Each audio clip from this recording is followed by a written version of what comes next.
नमस्कार। आयुर्वेद दृष्टि के आज के लेक्चर सीरीज़ में मन निरूपण को कहते हैं। शुरुआत करते हैं व्याध्याश्रय से।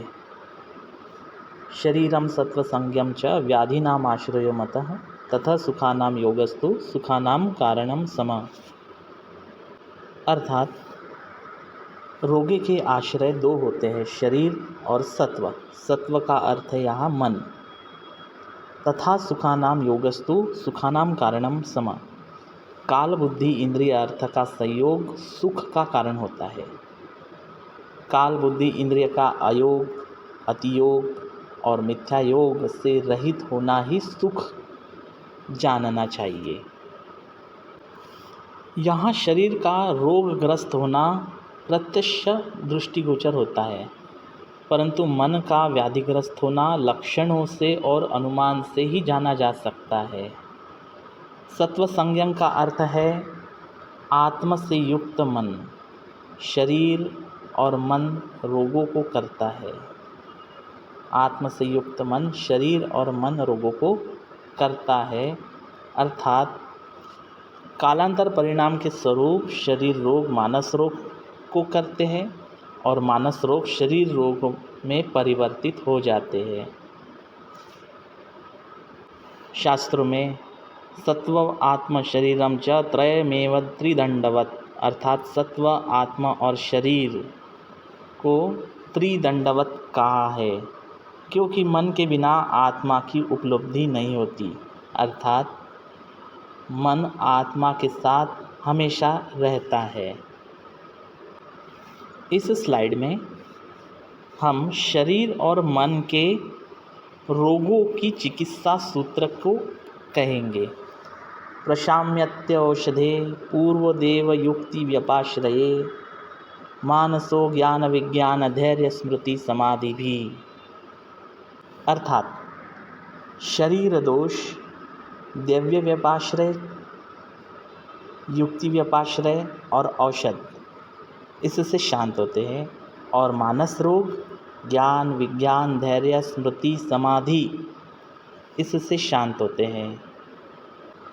इसलिए तो शास्त्र में शारीर दोष की चिकित्सा में दैव्य व्यपाश्रय चिकित्सा, युक्ति व्यपाश्रय चिकित्सा और सत्व चिकित्सा के बारे में वर्णन मिलता है।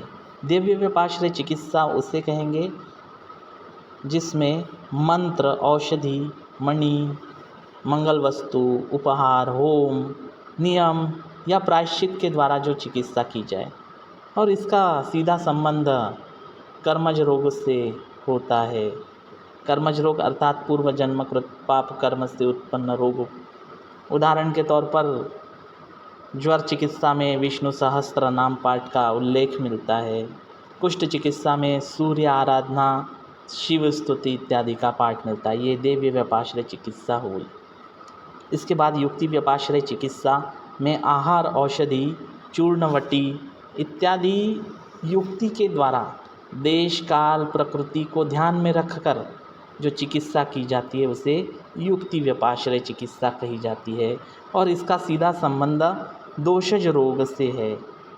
दोषज रोग अर्थात मिथ्या आहार विहार, दिनचर्या ऋतुचर्या का व्यवस्थित पालन न करने से उत्पन्न रोग, उसके लिए युक्ति व्यपाश्रय चिकित्सा कही गई।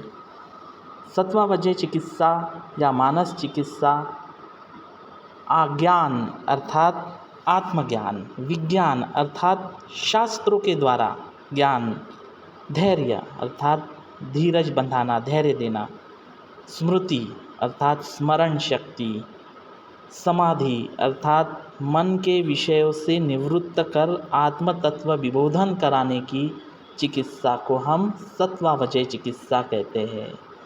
मन को जितना या मन को स्थिरता देने वाले चिकित्सा ही सत्वावजय चिकित्सा है।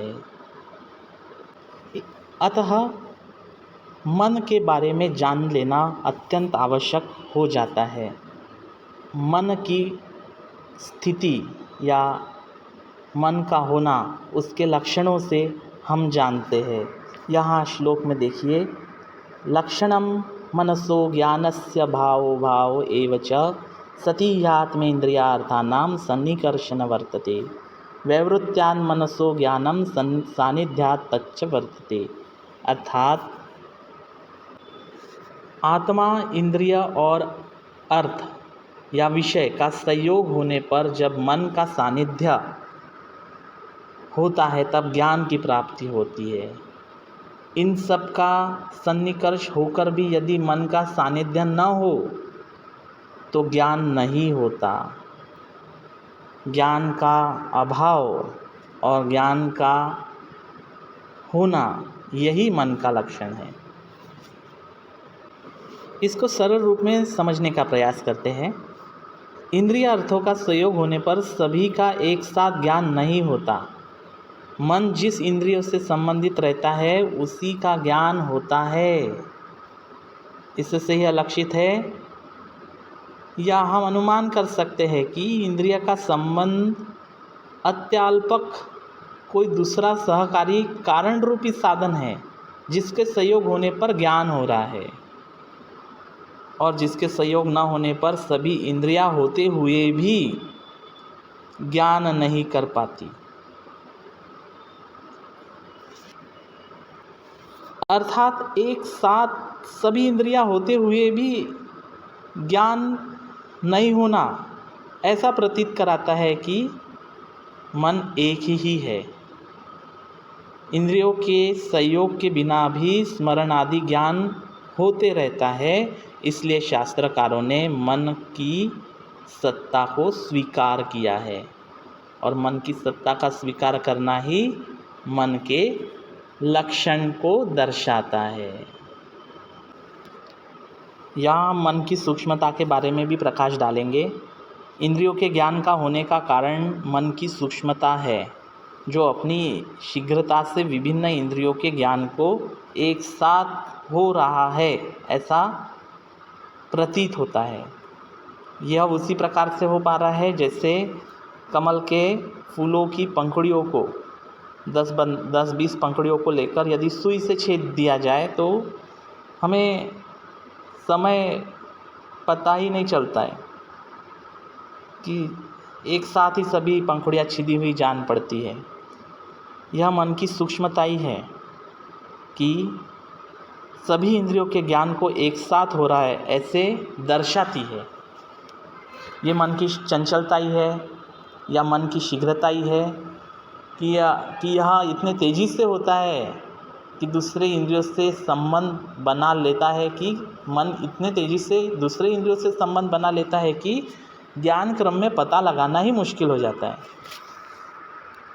इसलिए तो गीता शास्त्र में कहा है, चंचलम ही मना कृष्ण प्रमाभि बलवद दृढ़म। अर्थात मन इतना चंचल है कि मनुष्य को एक कर्म की ओर से दृढ़ता से चलने नहीं देता। यहाँ मन के गुण का वर्णन किया है। अणुत्वम च एकत्वम दो गुणों मनस स्मृतो। अर्थात अणुत्व छोटा होना और एक, यह दो गुण मन के कहे गए हैं। इसे समझने का प्रयास करते हैं।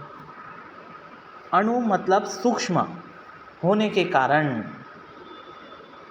यह महापरिमाण का हो तब इसका संबंध सभी इंद्रियों से एक काल में सभी इंद्रियों से एक साथ ही बना रहता है।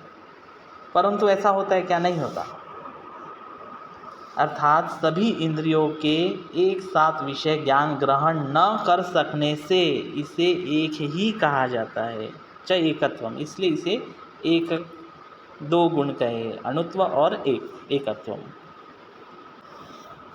यहाँ मन के विषय के बारे में हम जानेंगे। चिंत्यम विचार्यम ऊह्यम च ध्येयम संकल्पमेव च यत्किंचिन मनसो ज्ञेयम तत्सर्व ह्यार्थ संज्ञकम। अर्थात चिंतया, मन के द्वारा चिंतन किए जाने योग्य विषय, जैसे यह कर्म करने योग्य है या नहीं। विचार्य अर्थात तर्क के द्वारा या लाभ हानि इत्यादि भावों का ऊहापोह करना, सोच विचार कर विषय को समझने की प्रक्रिया विचार्य कहलाता है। ऊह्यम का अर्थ है संभावना के द्वारा, जैसे इस कार्य को करने से ये इस प्रकार होगा, या कार्य पद्धति का निर्धारण, या एक प्रकार से नीति तैयार करना, ऊह्य कहलाता है। फिर आता है ध्येय। ध्येय का अर्थ है एकाग्र होकर किसी विषय को सोचना और उसका ज्ञान प्राप्ति की इच्छा करना, ध्येय कहलाता है। संकल्प, गुण दोष का निश्चय करना संकल्प कहलाएगा। सुख दुखादि भावों का प्रत्यक्ष होना भी मन का विषय है। मन द्वारा चिंतित कार्य अंततः ज्ञानेंद्रिय और कर्मेंद्रिय द्वारा अभिव्यक्त होते हैं। यहाँ पर मन के कर्म को कहा गया है। इंद्रियाभिग्रह कर्म मनस स्वस्य निग्रह वो विचारस्य ततः परम बुद्धि प्रवर्तते। इंद्रिय में अधिष्ठित होकर उसका संचालन करना, इंद्रियाभिग्रह। स्वयं को अपने अहित विषयों से रोकना, स्वस्य निग्रह। ऊह्य और विचार करना ये मन का कर्म है, और इसके बाद बुद्धि प्रवृत्त होती है। यहाँ इंद्रिय अभिग्रह से इंद्रियों को अपने वश में रखना, अर्थात इंद्रिय का कंट्रोल, और खुद को भी अपने कंट्रोल में रखना या नियमन करना मन का कर्म है। स्वस्य निग्रह, इसके लिए धृति या धैर्य का सहारा लेती है। बिना धैर्य के स्वस्य निग्रह नहीं हो सकता।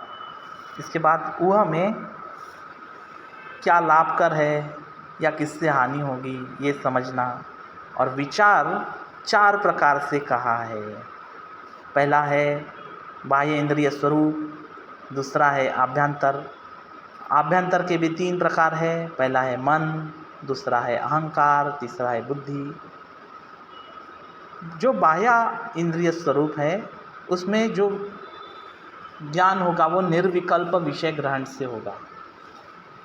इसके बाद आभ्यंतर में मन गुण दोष का विवेचन करेगा, फिर अहंकार अधिकार का निश्चय करेगा, और फिर अंततः बुद्धि निश्चय करेगी कि यह वस्तु दोष युक्त होने से त्याज्य है या इसको ग्रहण करना चाहिए। तो इस प्रकार से अंतःकरण अर्थात मन और अहंकार के साथ बुद्धि सभी विषयों का ग्रहण करती है। यहाँ पर ज्ञान के कर्म का वर्णन मिलता है। इंद्रियेणे इंद्रियार्थो ही समनस्केन गृह्यते कल्प्यते मनसा तद्ऊर्ध्वं गुणतो दोषो अथवा जायते विषये तत्र या बुद्धि निश्चयात्मिका व्यवस्यति तया वक्तुम कर्तुम वा बुद्धिपूर्वकम। अर्थात मन के साथ इंद्रियेण मतलब मन और अपने अपने अर्थ को ग्रहण करती है। इसके बाद मन संकल्प करता है और यह वस्तु गुण युक्त है या दोष युक्त है, इस विषय में निश्चयात्मिका बुद्धि होती है। उसी प्रकार बुद्धिपूर्वक कुछ कहने में या कर्म करने में मनुष्य समर्थ होता है। यहाँ पर बाहरी इंद्रियां मन से संयुक्त होकर विषयों को सामान्य रूप से ग्रहण करती है, जिसे निश्चयात्मिक ज्ञान कहते हैं। अर्थात इंद्रियों द्वारा स्वरूप ज्ञात होना, बाद में मन अहंकार और बुद्धि द्वारा ज्ञान विशेष होना, फिर मन के द्वारा संकल्प रूपी गुण दोष पर विचार करना, इसके बाद अहंकार अपने अधिकार को व्यक्त करना, फिर इसके बाद बुद्धि उसे ग्रहण करना और फिर इसका निश्चय करना। इन सब इसके बाद ही व्यक्ति को कार्य करने में मन प्रवृत्त करता है। यहाँ मन के कुछ पर्याय कहे गए हैं। जैसे अतिचेंद्रिय, मन, सत्व, संज्ञकम, चेत, तो इसे ध्यान में रखना चाहिए। इस प्रकार मन पुरसराणि इंद्रियाणार्थ ग्रहण समर्थानि भवन्ति, अर्थात मन पुरसर, मन के अधीन प्रेरणा से इंद्रियां अपने अपने विषयों को ग्रहण करने में समर्थ होती है। मनसस्तु चिन्त्यर्थ तत्र मनसो बुद्धेश्च त एव समानाति ही न मिथ्या योगा प्रकृति विकृति हेतवो भवन्ति। मतलब मन का अर्थ या विषय चिंत्य है। मन और बुद्धि का संयोग प्रकृति का कारण है और इनका अतियोग, अयोग, मिथ्यायोग, विकृति का कारण है, अर्थात रोगों का कारण है। इसलिए तो कहा है तस्मादात्महितं चिकीर्षिता सर्वेण सर्वदा स्मृतिम् आस्थाय सद्वृत्तम अनुष्ठेयम्। इसलिए अपना कल्याण चाहने वाले व्यक्ति सभी मनुष्यों को सर्वदा अपना स्मरण शक्ति को जागरूक रखते हुए, है ना, सभी सद्वृत्तों का पालन करना चाहिए, सद्वृत्त का अनुष्ठान करना चाहिए और मन पर विजय प्राप्त करनी चाहिए। धन्यवाद।